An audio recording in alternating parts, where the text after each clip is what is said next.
everybody, hope you're doing well.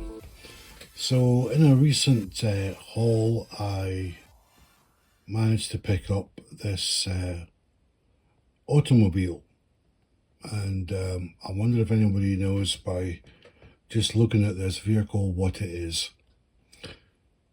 Okay, time up. It's a British Leyland Austin Princess, and I actually owned one of these in real life. I'll tell you more about that later. Anyway, this is, I suppose, a fairly recent release from Oxford Diecast, and it's to the 176 scale, so it's perfect for the model rail layout. And there's actually the second one. If I stretch over here, yeah, I picked up this green version quite a number of months ago now. The one that I had in real life was green, but it was dark green. It was British Racing Green, which is quite a dark shade. It's quite close to the mat that you can see, you know, the cutting mat that's beneath here. This is almost like British Racing Green. It's actually even darker than that. And my the one I had in real life did not have the vinyl roof covering, because vinyl roof coverings were they may have looked rather snazzy or smart, but once you got corrosion under here, then it was game over for your car, unless you stripped the whole covering from your vehicle. Now the registrations, I don't know if we'd be able to zoom in on the number plate. Yeah, the number plate on this one is an R registration on the green one. Now R, going from memory, I think is 1977. Let me check on that. Yeah, I think R for Romeo registrations in the UK was around 1977. This is an S for sugar registration. So that should make this 1978, you would think. So let's take it out of the package and have a look.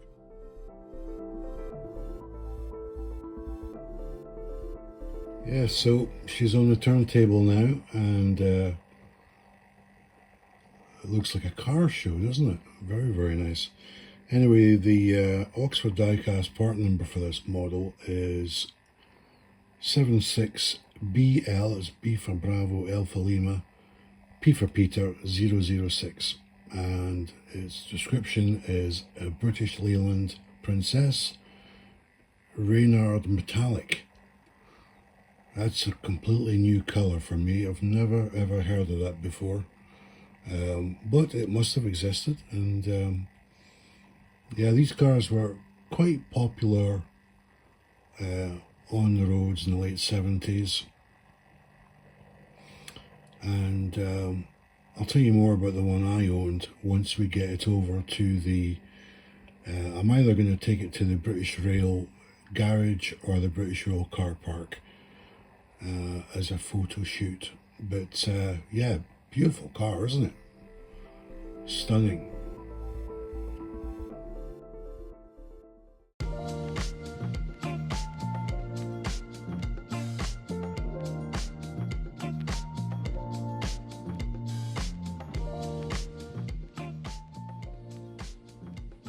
Okay, so we have the British Leyland or Austin Princess in the British Rail car park now, and I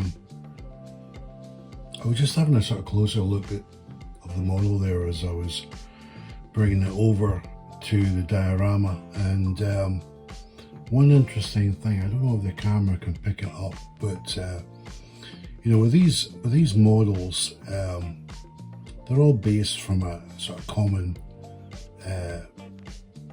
metal frame, and then you've got the plastic interior, and so a lot of the parts you would think would be common, but in closer inspection I was amazed that the interior between the green Austin Princess, or British Leyland Princess, that I got a few months ago, and this recent edition, they're actually different colours of interior. I'm really surprised. I'm really shocked at that they would go to that level of detail. But even more than that, they've even got different coloured steering wheels, which blows my mind. I mean, for the scale that we're talking about here, for them to go to that sort of extra mile in terms of, because quite honestly, I mean, they wouldn't need to go to that level of detail. Nobody would have called them out for it. But to have a different colour interior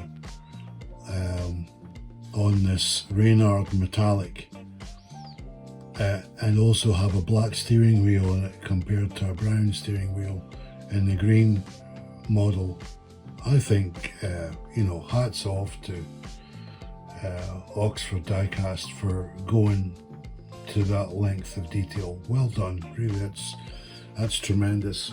And when I was thinking about the scoring for this, if I could give Oxford Rail more than 25, then I would, because I'm really incredibly impressed by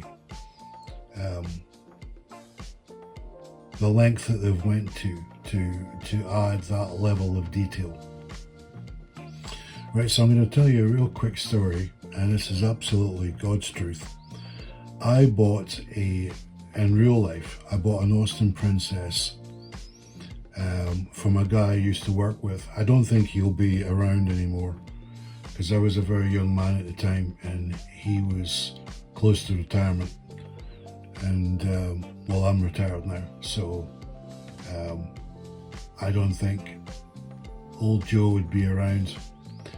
But Joe he worked in the same company as me, and he had this British Racing Green Princess. It was an R registration, and it failed its MOT. Now, the MOT is the annual car test that your car has to perform to prove that it's roadworthy to use on British roads, and it failed. It was an MOT failure, and he was really heartbroken about the fact that it was a failure, and he said, I'm just going to scrap the car. So I liked tinkering about with cars back then, and I said to him, well, what's wrong with the car? And he told me, well, it's got a leaking fuel tank, and there was something else. I can't remember what the other thing was now, but I knew that it failed its MOT. So I offered to buy the car from him, and he said, well, I'll just give you it for nothing, because it's a failed MOT. Now, the year of this would have happened in that would have been 1980, around 1986, I believe. Yeah, 1986. I had to cast my mind back then, but yeah, 1986. So the car, it would have been like 9 years old, maybe 8 years old. 8 years old when I bought the car from him, and I just would not have him give me the car for free, although it was very gracious of him. So we agreed, and I'm trying to speed up this story. I'll try to speed up the story because it's quite a humorous story. So I bought it off him. I gave him £10 for it. Now, you're probably sitting at home going, I do not believe that. But that's the God's honest truth. I gave him £10 for the car. He got it. Its MOT passed, and I got the fuel tank repaired. etc., etc. I used it for a holiday in the UK, and then I sold it. I sold it on after, I don't know, 6, 7, 8 months, something like that.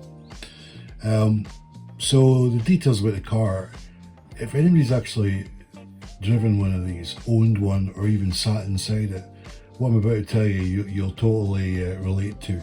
This car was massive. It was really massive. Like inside, especially if you sat in the back seat, it was huge. It really, you could have used this car as a London taxi. It was really a big vehicle, and it didn't have. I mean, we're talking in the days before power steering.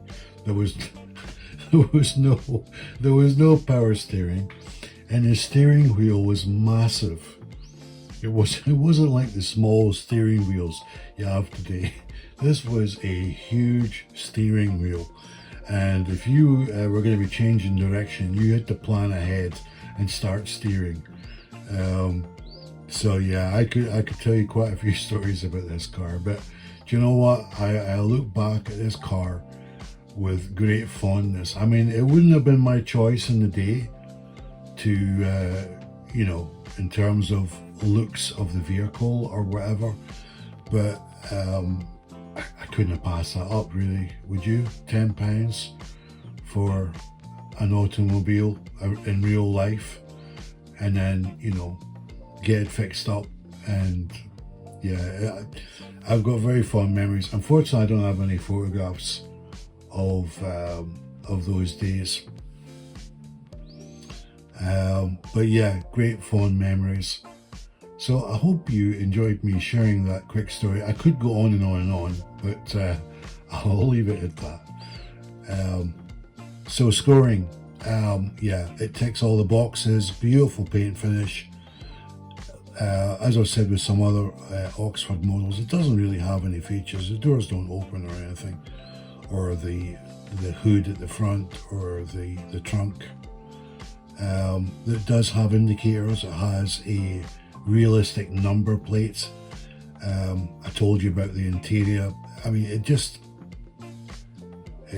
very good, especially